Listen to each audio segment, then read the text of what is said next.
Hi all, this is Michael from Seagot again, and I am back for another video. Today I want to talk about nutrition during endurance events. Given I just came back from a big long cycling trip, sales cycle trip from Ireland to Italy, I thought it would be a good time to have a little chat about some of the things I learned. So this is a kind of a relatively informal view at it. It's mostly about some of the things I learned throughout the trip. So, in short, what did I learn? I learned that it can be split up into kind of two main areas of importance, at least in this case. And so, the two main areas I had problems with or struggles with were hydration and calories. So I'm actually going to start with the latter. I'm going to start with calories. And what was the issue? So there were kind of two big issues. One was the quantity of calories, and two was the timing or how I spread the calories. So for those of you who don't know, I've basically been active all day, every day for the past few weeks. I was cycling from morning till evening, which meant that I had to get in my food throughout the event in order to make sure that I had enough fuel to keep going. And so I learned a few important lessons around it. So I had a few guidelines before I started. Let's start with that. So I had to eat every 40 minutes and kind of you should never feel hungry. And to be honest with you, I learned how important these guidelines are throughout it. And that's the main thing I learned about it. And the reason is simply because when I realized that when I undervalued it, I underperformed. So what do I want to say? So first of all, there's eating too little and then there's eating too much. So there's a few things around eating too little. For eating too little, there was eating too infrequently. So I had an issue. So one day we did 140K, and given some problems with supermarkets and stuff, I tried to push off how long I would need until I ate. And I really regretted that. I started feeling very lightheaded, and actually on this day I learned a lot of stuff. Then I just started losing energy. I couldn't go any further. So there I learned something about, okay, well, you've got to eat a bit more frequently, because I actually ate enough at the start. I just didn't eat frequently enough. So it was like, okay, let me eat more frequently. But then what happened after that is, given that I had basically starved myself for the past few hours, I ate too much. So I had all too much in the one go. So even though it is important to get constant nutrients in, it is important to make sure that they're being spread out. So let me kind of summarize this a little bit. Before I started my cycles, I liked having a bit of a snack, right? I liked having something to get me going, to make sure that I had some carbs. I also wanted to make sure I had some carbs and fat in me. I made sure to have protein throughout, but I got to eat so much that protein was coming in quite naturally, especially because I did a little bit of meat here and there. It was very easy to get enough protein. So I had to concentrate on carbs in particular and fats secondarily to make sure that, hormonally everything was okay, but also because fats were kind of a slower release of energy throughout the day. So first of all, I started the day with having a breakfast per se. It was quite small. Be something a little bigger though, something to start filling me up.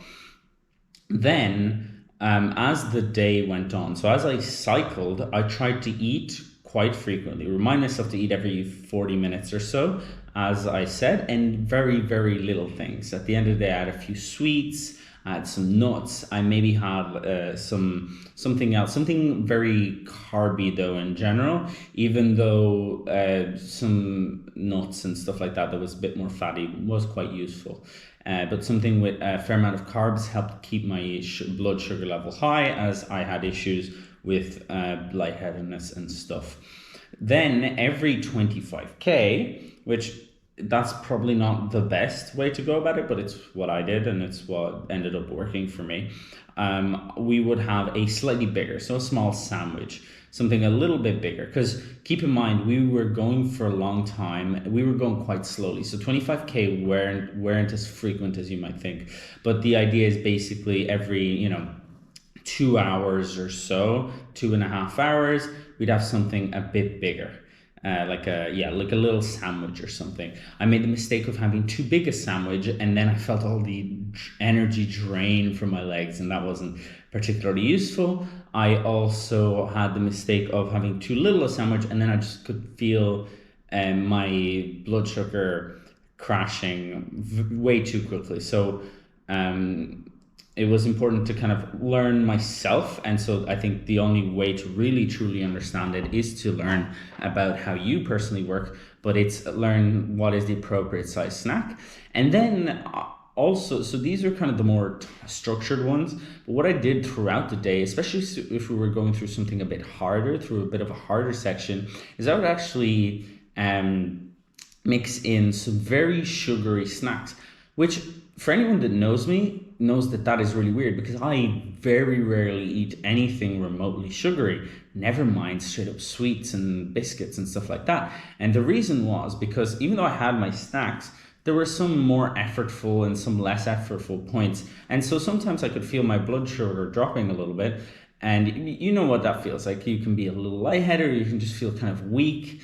And so what I would do is I would actually eat some sweets. They're very, very light, and eat one every now and again to kind of keep me going. And I might have a few in the one go or whatever, but you kind of learn how that works. So in relation to food, there's basically three main things that I looked at. There was bigger meals, which were appropriately sized sandwiches. There's kind of the pre-workout meal, right? Which is bigger, slightly bigger, but not huge, keep in mind. Just a slightly bigger meal. Then there was the post-workout, and that's where you can go crazy. I mean, I didn't go too crazy because I wanted to make sure that I still got good quality sleep and everything, but it's where you can have a bit more, a bit more dense stuff, especially because you are burning so much. You want to eat a lot of calories. There's really no preoccupation of putting on weight. Honestly, trust me, I lost weight and I was trying to keep my weight. So it is, it's fantastic for that if that's what you're looking for. So there's the pre-workout or pre-day. There's the post-workout, which was the kind of the bigger one, the one where you kind of indulge a bit more, but also, within reason, because in theory, as you're going throughout the day, you should never feel hungry. There's the every 40 minutes, which is something a little more nutritious. So like I'd have some nuts or a fruit, or you can get the gels or whatever you want, or a bar or something like that, something a little bigger to stave off hunger in particular as well. Then there was what we did every 25K. However, what I'm sure going into research would be something that's done periodically every, X number of hours. And we did it approximately every 2.5 hours. No, that doesn't make sense. Not every 2.5 hours, probably every hour and a half to 2 hours. Unsure exactly, to be honest with you.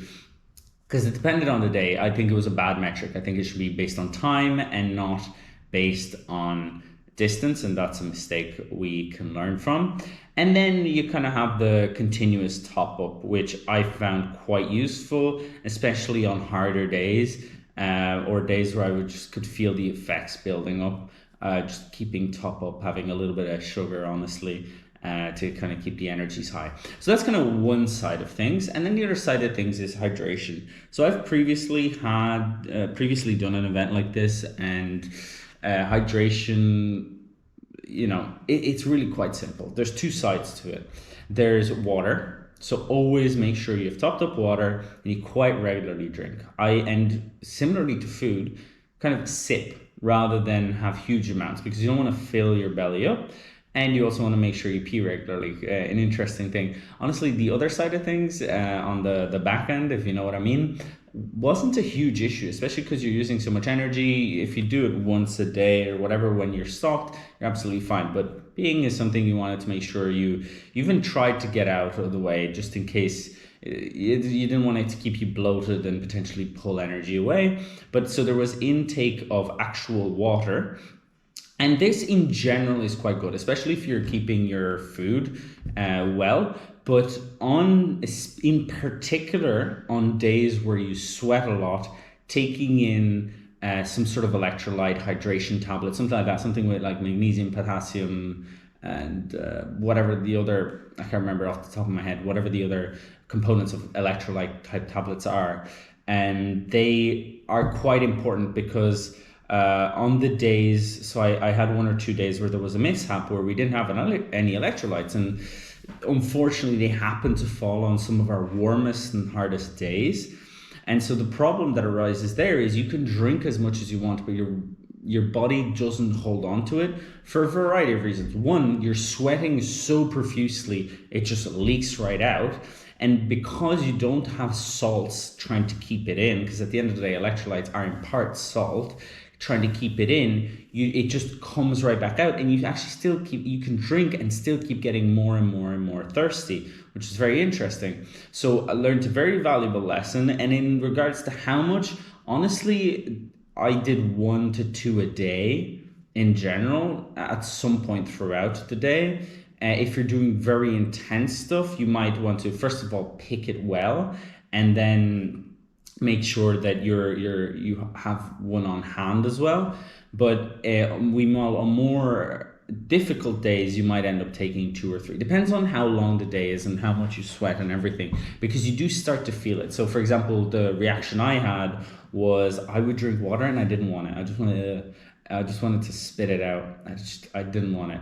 And I realized that my stomach was cramping up as well, and it had to do with just a complete lack of electrolytes. And it actually took me, because it was the last day was one of the days, it actually took me a day or two to get back to normal, also because I failed to take an electrolyte tablet. So that's another lesson learned. Just because you finished the event doesn't mean that you don't have to take that supplement again. So lots of lessons learned, let's be honest here. And so yeah, that's kind of it. In short, there's 2 sides. There's food. First of all, eat a lot throughout endurance events.